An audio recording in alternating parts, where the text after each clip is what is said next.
সিদ্ধান্তটো কেতিয়া হ'ব আৰু বহু ক্ষেত্ৰত তাৰিখটো ঠিক হৈ আছিল, বছৰটো ঠিক হোৱা নাছিল। এইবাৰ বছৰো ঠিক হৈছে, মাহো ঠিক হৈছে, তাৰিখটো ঠিক হৈছে, নে কি কয়?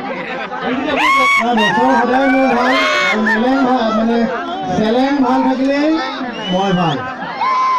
আৰু নাই অতি সম্প্ৰতি আপুনি এটা গীত উলিয়াইছে, দৃষ্টিপ্ৰিয়া। আচলতে কোন হয় দৃষ্টিপ্ৰিয়া? এটা প্ৰেমৰ গান। প্ৰেম নহ'লে মানুহ কেতিয়াও জীয়াই থাকিব নোৱাৰে। গতিকে প্ৰেমৰ গীত তেনেকৈ মই বাস্তৱক লৈ সদায় গান কৰি আহিছোঁ আৰু প্ৰত্যেক ক্ষেত্ৰতে।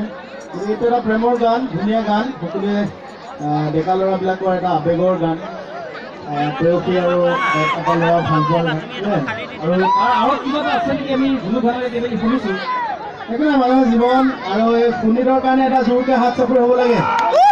গোটেই অনুষ্ঠানৰ আঁৰৰ মানুহটো আটাছো মই ধন্যবাদ জনাইছোঁ। মোৰ শ্ৰদ্ধা আছে প্ৰত্যেকটো জাতীয় সংগঠনলৈ। ঠিক তেনেদৰে আটাচুকো এই মঞ্চত মই মোৰ শ্ৰদ্ধা নিবেদিছোঁ। এই অনুষ্ঠান গঢ়ি তুলিছে আৰু গোটেই গুৰি ধৰা মানুহজনে হৈছে সুনীল ভূঞা।